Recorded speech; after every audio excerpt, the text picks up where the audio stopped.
Hello guys, and welcome back to my YouTube channel. In our previous video we discussed the recursive method of implementing the insertion sort in C++.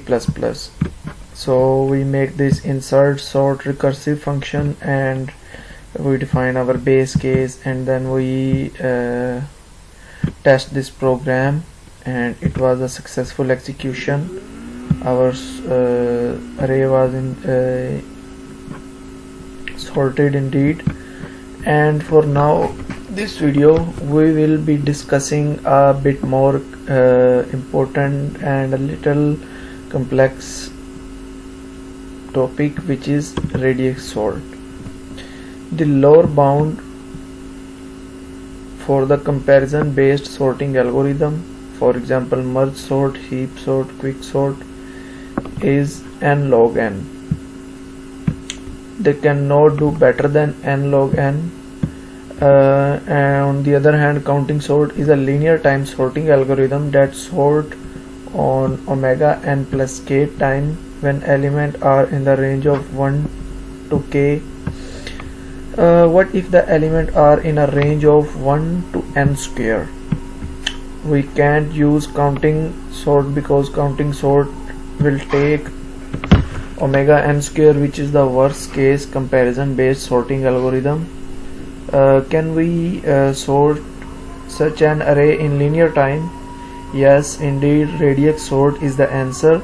The idea of radix sort is to do digit by digit sort, starting from the least significant digit to the most significant digit. Radix sort uses counting sort as subroutine to sort. Radix sort algorithm. Do the following for each digit I, where I varies from the least significant digit to the most significant digit. Here we will be sorting the input array using counting sort or any other stable sort. So according to the ith digit, for example, the original unsorted list is 170, 45, 75, 90, 802, 24, 2 and 66. Sorting by least significant digit one's place gives, note that we keep 802 before 2 because 802 occurred before 2 in the original list. The similarity for pairs 170 and 90 and 45 and 75. So the 170 0, 90, 802, 2, 24, 45, 75, 66. Sorting by next digit tens place gives 802, 2, 24, 45, 66, 170, 75 and 90. Sorting by the most significant digit 100 place give us 2, 24, 45, 66, 75, 90, 170 and 802. So all of them are now sorted in ascending order. So what is the running time of radix sort? Let there be a d digit in input integer. Radix sort O into d into n plus b time, where b is the base for representing numbers. For example, for the decimal system b is 10. What if the value of d? What is the value of d? If the k is the maximum possible value, then d would be the O into log b into k. So overall time complexity is O into n plus b multiplied by log b into k, which looks more than the time complexity of comparison based sorting algorithms for a large k. Let us first limit k. Let k is greater than or equal to n की power c, nth power c, where c is the constant. In this case the complexity become O into n log b into n, but it still doesn't beat comparison based sorting algorithm. What if we make the value of b larger? What would be the value of b to make a time complexity linear? If we set b as n, we get the time complexity as omega n. In other words, we can sort an array of integer with the range from 1 to n's power c if the number are represented in base n, or every digit takes log to n bits. So now let's see the application of radix sort. In a typical computer, which is sequentially random access machine where the records are keyed by multiple field, radix sort is used. For example, you want to sort 3 keys month, days and year. You could compare 2 record on year, then on a tie on month, and finally one on the date, alternatively sorting the data 3 times using radix sort, first on the date, then on month, and then finally on calendar would be used. It was used in card sorting machine with 80 columns, and in each column the machine could punch a hole only in 12 places. The sorted was then programmed to sort the card depending upon which place the card had been punched. This was then used by operator to collect the card which had the first row punched, followed by the second row, and so on. Now, is radix sort preferable to comparison based sort algorithm like quick sort? If we have log to n bit for every digit, the running time of radix appear to be better than quick sort for a wide range of input numbers. The constant factor hidden in asymptotic notation are higher for radix sort. The quick sort uses hardware cache more efficiently. Also, radix sort uses counting sort as an subroutine, and counting sort takes extra space to sort a number. Now the key point about radix sort. Some key point about radix sorts are given here. First one, it makes assumption about the data, like the data must be between a range of elements. Input array must have element with the same radix and width. Radix sort works on sorting based on individual digit or letter position. Next we must start sorting from rightmost position and use a stable algorithm at each position. Now radix sort is not an in-place algorithm as it chooses a temporary count array. So now let us implement the radix sort algorithm in C++. So now I will move to my code editor, clear the previous code.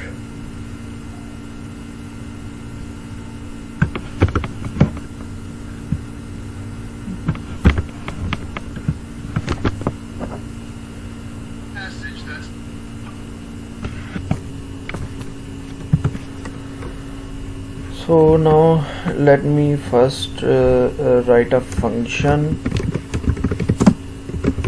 for getting the maximum value from an array. It will be a utility code, so I will name it as getMax. It will accept an array and the size of array.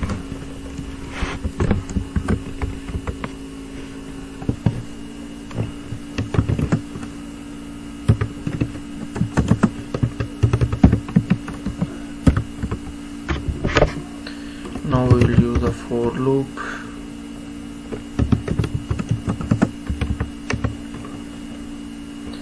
Int I is equal to 1 and I is less than n and I plus plus. Now we will check if the range I is greater than max,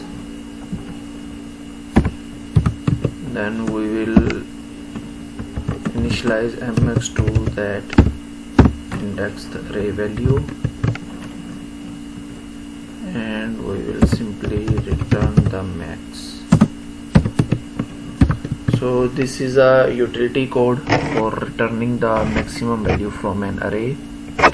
Now we will write our function for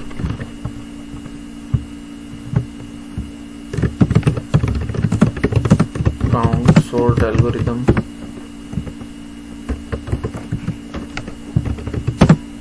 I will name it as count sort. We will accept an array, an integer n, and an integer exp. Now here we will define an integer of output.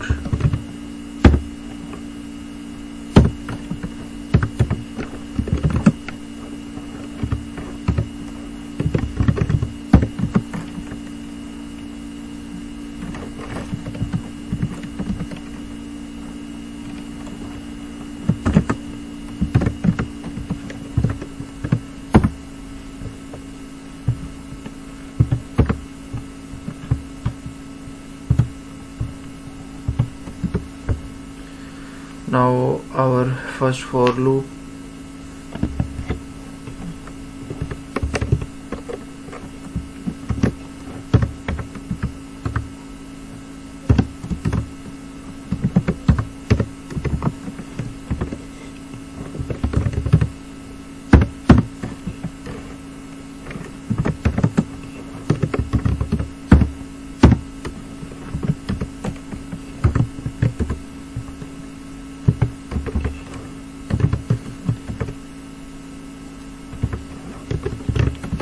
second for loop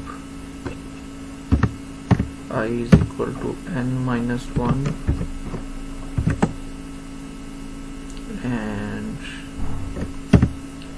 I is greater than equal to 0 and I minus minus.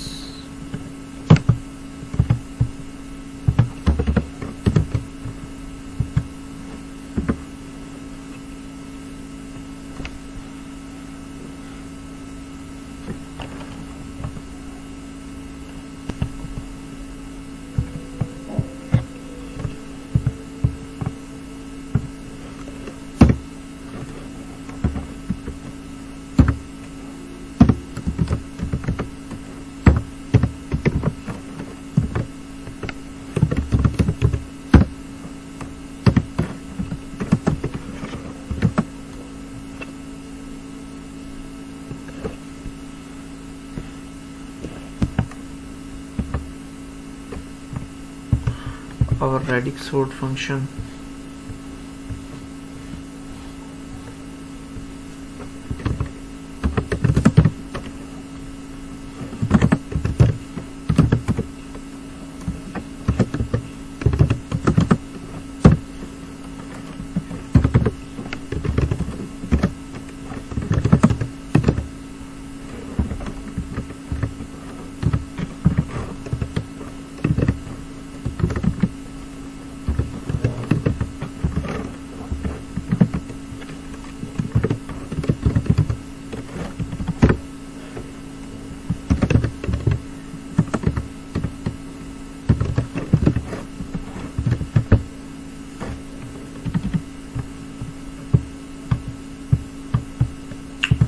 now our void print function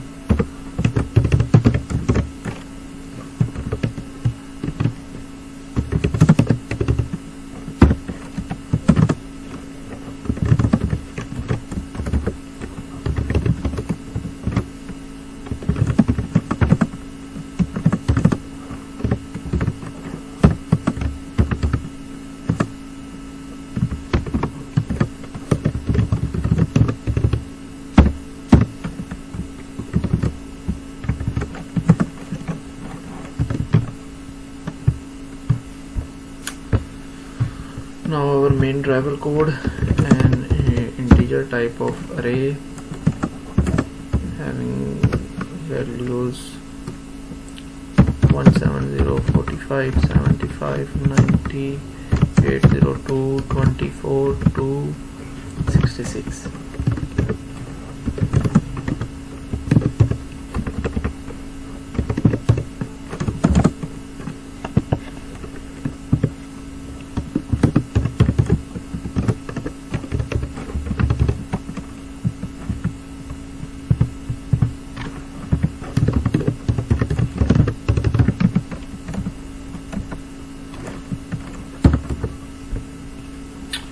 Now we will call our radix sort and we will pass it our array and n, and then our print function will pass it our array and n. Now let's try to run this program.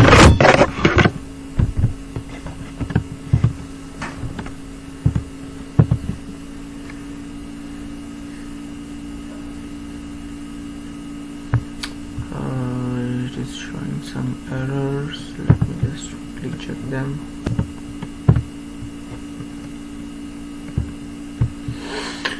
So yeah, our array is sorted now using the radix sort method. So that's all from today's tutorial. Thanks for watching, and don't forget to like, share and subscribe our channel.